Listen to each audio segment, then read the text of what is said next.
Big news! A brand new workplace trend has just dropped, and it is absolutely ravaging workplace productivity across America. Forget the Gen Z stare. That was last week's corporate buzzword to blame workers for being unsatisfied with their poor working conditions. Now, productivity experts and business counselors alike are desperately sounding the alarm about quiet cracking, which is spreading to American workplaces like the second coming of the bubonic plague. Now, you may be asking, what on God's green earth is quiet cracking? Wow. Wow. Do you really need me to spell it out for you? Fucking idiot.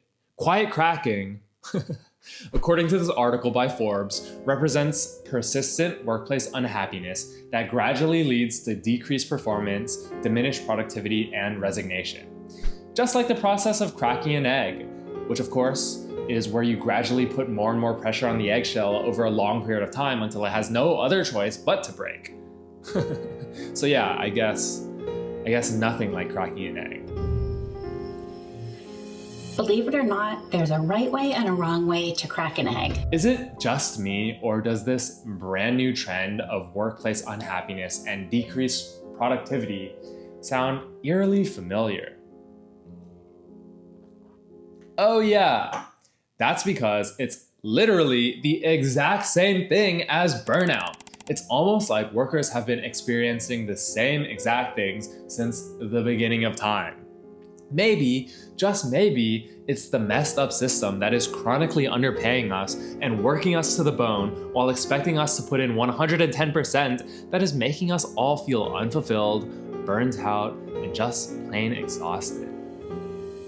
Nah, who am I kidding? It's all because of this brand new trend of quiet cracking. It's not that we treat our employees badly, the workers are just quiet cracking. It's not that they're sick and tired of dealing with underpaid, unfulfilling labor day after day. The workers are just quiet quitting. It's not that they are staring down the barrel of a lifetime of unfulfilling labor with no prospects for owning a home, starting a family, or saving up for retirement. The Gen Zs, they just love to do their Gen Z stare. They can't help themselves. All of these buzzwords are just used as a tactic to continuously put the blame on workers instead of where it truly belongs. Say it with me. The companies that mistreat, underpay, and overwork American workers and the system that makes it possible. Yeah, that's right. On top of that, these buzzwords place the burden of fixing all of America's productivity problems on the workers, as if implementing microlearning modules 15 to 20 minutes on new tools and AI features that respect busy schedules while building critical skills, or whatever other bullshit these articles recommend, will suddenly make every worker in America double their productivity and forget that they are working a crummy job for a crummy pay for a crummy employer. At least the workers have microlearning modules, right? That'll for sure make them happy to keep coming back to work every morning, Monday through Friday from now until they're dead. Except for the fact that workers couldn't care less about microlearning modules or mandated meditation or sleep pods or mindfulness breaks or whatever the next thing is that big corporations are pushing onto the workers to make us feel like they care about us, when in reality, they only care about squeezing every last ounce of productivity out of us. Like, they don't want microlearning modules because they genuinely care about our education. They want microlearning modules because they think that it'll keep us from quiet cracking, which could cut into their profits. God forbid. And the worst part is, none of this shit is even real. Microlearning modules is just a combination of two words that aren't even real words. And quiet cracking isn't some brand new trend that is taking the workplace by storm. It's just a rebrand of quiet quitting, which is just a rebrand of resenteeism, which is just a rebrand of burnout, which is just a rebrand of bad workplace conditions. Are we creating a goddamn Russian doll of bullshit language to describe a problem that has existed since the beginning of time? And then cooking up bullshit solutions that only sound good to the most insufferable ChatGPT brain tech bro. Like, the solution is right there in front of us, and it's like we're intentionally covering our eyes so that we don't have to look at it. Treat your workers with respect and dignity. Create pathways for career progression. Pay your workers a fair wage. Like, is that so hard? Apparently, yes. But while our employers are cooking up microlearning modules thinking that they're a revolutionary concept that will finally make the workers happy once and for all, there's still an underlying economic system that is completely screwing all of us over. We still got 170 million workers in this country, and a huge portion of them aren't satisfied with their jobs. So even if a few employers here and there suddenly realize that they can actually pay their workers a fair wage and treat them with dignity, that still leaves tens of millions of people that are struggling in our system. We have to think bigger. Over the past 70 years, organized labor, labor unions, workers coming together to fight for a better deal from their employers, has been utterly decimated, with the rate of unionized workers in America dropping to its lowest point in history. That's why, on balance, workers have been less able to fight for a fairer system, and the big corporations have been able to just walk all over us. This is especially concerning with the rise of AI threatening to take away our jobs.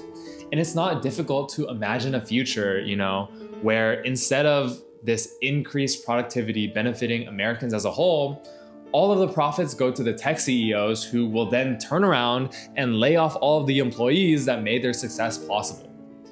We need a fairer system, one that works for ordinary people, not just billionaires, large corporations, and their slimy friends. Anyone in their right mind can see that. Instead of cutting Medicaid, which provides healthcare to ordinary folks who need it most, we need robust social safety nets that the American people can rely on. Nobody should be put $3,000 in debt just for calling an ambulance for a medical emergency. Seriously, I don't care if I get hit by I don't care if I get hit by a goddamn asteroid. I'm walking my ass to the hospital rather than calling an ambulance. If we didn't have the possibility of one single medical emergency derailing our entire lives and sending us into crippling debt, then maybe we would feel more safe, more secure, and more content at our work. The same goes for everything else. If we weren't also concerned about our ability to even afford basic human dignities like housing, groceries, and healthcare, if we had a social safety net that we could fall back on in hard times, if we had a government that fixed the potholes in our roads and built housing like they have in Singapore and public transportation like they have in Spain, then maybe we wouldn't be so burnt out all the time. Maybe we could actually go to work in the mornings happy about the fact that at the end of the day, the system around us is working to improve our lives, not to hold us down.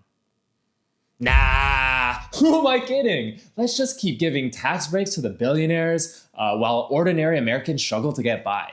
It's not our fault that they're quiet cracking, more like quiet slacking. Am I right?